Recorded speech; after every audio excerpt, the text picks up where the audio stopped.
नमस्कार, मैं राजेश श्री अरविंदो सोसाइटी की तरफ से आपका स्वागत करता हूं। हम आपको शिक्षा में शून्य निवेश नवाचार कार्यक्रम ZIIEI द्वारा संकलित रोचक नवाचार के बारे में बताएंगे। हम इनोवेटिव पाठशाला के अंतर्गत UP2 बोर्ड की कक्षा 3 की गणित विषय की पुस्तक के पाठ 10 मनोज का हिसाब में प्रश्न बैंक नवाचार का क्रियान्वयन इस वीडियो में हम देखेंगे। सबसे पहले प्रस्तुत पाठ मनोज का हिसाब के सारांश के बारे में मैं आपको बताना चाहता हूँ। प्रस्तुत पाठ में बताया गया है कि कैसे नोटों और सिक्कों में किस तरीके से बदला जा सकता है और रुपयों के जोड़ घटाव के ऊपर ये आधारित है। आइए हम बात करते हैं प्रश्न बैंक नवाचार की नवीनता के बारे में। प्रस्तुत पाठ में जब ये नवाचार क्रियान्वित किया जाता है तो छात्र इसे पढ़ने के बाद स्वयं से कठिन परिश्रम करके प्रश्नों का निर्माण करते हैं और ऐसे प्रश्नों का निर्माण करते हैं जो जिसका कि दोहराव ना हो। आइए हम बात करते हैं नवाचार के क्रियान्वयन के बारे में। प्रस्तुत पाठ में जब ये नवाचार क्रियान्वित किया जाता है तो इससे नोटों को सिक्कों में बदलना, अंकों को शब्दों में लिखना, जोड़, रुपयों का जोड़ घटाव तथा इबारती प्रश्न से संबंधित जानकारी को छात्र दोहरा सकते हैं। आइए हम बात करते हैं नवाचार के क्रियान्वयन की अवधि के बारे में। नवाचार के क्रियान्वयन में मात्र 20 मिनट का समय लगता है।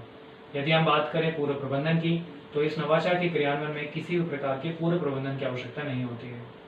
आइए हम बात करते हैं शिक्षकों के लिए निर्देश की।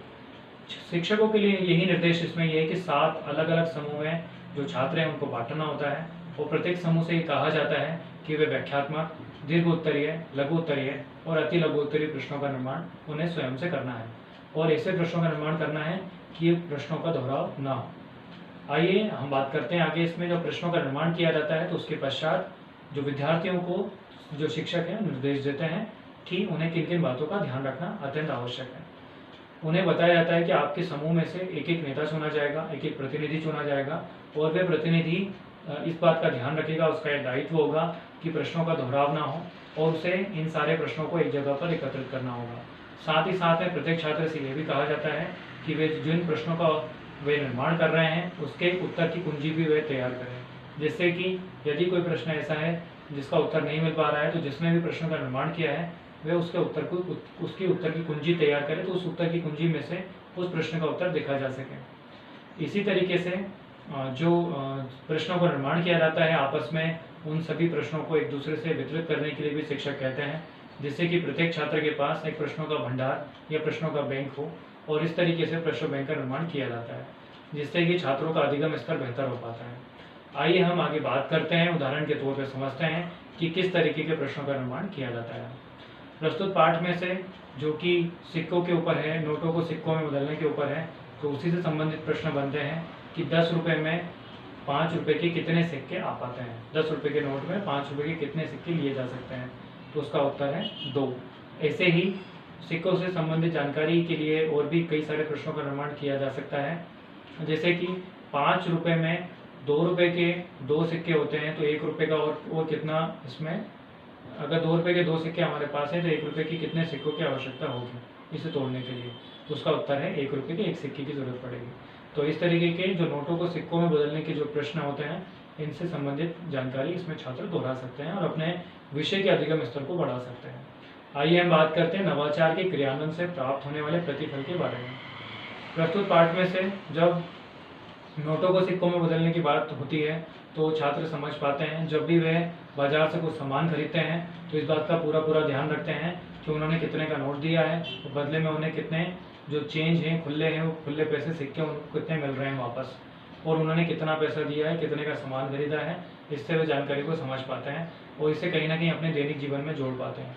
कही जा रही कहानियाँ, कविताओं, किस्सों को वो सुन पाते हैं और अपनी स्वयं की मौखिक भाषा में गढ़ पाते हैं, जिससे कि छात्र जो उनको समझाना है, जो विषय की समझ है, उसको वो बेहतर कर पाते हैं। आइए हम बात करते हैं विशेष आवश्यकता वाले छात्रों की। विशेष आवश्यकता वाले छात्रों को इस नवाचार के क्रियान्वयन सीधे तौर पर तो नहीं जोड़ा जा सकता, क्योंकि वे स्वयं तो प्रश्नों का निर्माण नहीं कर सकते हैं, किंतु दूसरे छात्रों का इसमें सहयोग लिया जा सकता है। जब प्रश्नों के बारे में बातचीत हो रही है तब उन्हीं छात्रों के साथ इन्हें भी बिठाया जा सकता है, जिससे कि वे प्रश्नों को सुन सकें और उनके उत्तर के बारे में भी उन्हें जानकारी प्राप्त हो सके। तो इस तरीके से नवाचार का क्रियान्वयन का प्रतिफल हमें प्राप्त होता है। प्रस्तुत जो पाठ है इसको उत्तर प्रदेश के पाठ्यक्रम के अनुसार नवंबर माह में ही पढ़ाया जाना चाहिए। आज हमने मनोज का हिसाब पाठ में प्रश्न बैंक नवाचार का क्रियान्वयन समझा। इस पाठ में और भी कई सारे नवाचारों का क्रियान्वयन किया जा सकता है। हम आशा करते हैं इस वीडियो को देखने के बाद इस नवाचार तकनीक को आप अपने विद्यालय या कक्षा में अवश्य ही क्रियान्वित करेंगे। इस तरीके के कई और दिलचस्प नवाचार हम आपके सामने लाते रहेंगे। आपसे अनुरोध है आप हमारा YouTube चैनल ज़रूर सब्सक्राइब करें। यदि इस वीडियो को आप फेसबुक पर देख रहे हैं तो हमारा पेज ZIAEI जरूर लाइक करें। इस वीडियो में डिस्क्रिप्शन में एक लिंक दिया गया है जिस पर क्लिक कर आप इनोवेटिव पाठशाला ऐप डाउनलोड कर सकते हैं। इस वीडियो को देखने और लाइक करने के लिए आपका बहुत बहुत धन्यवाद।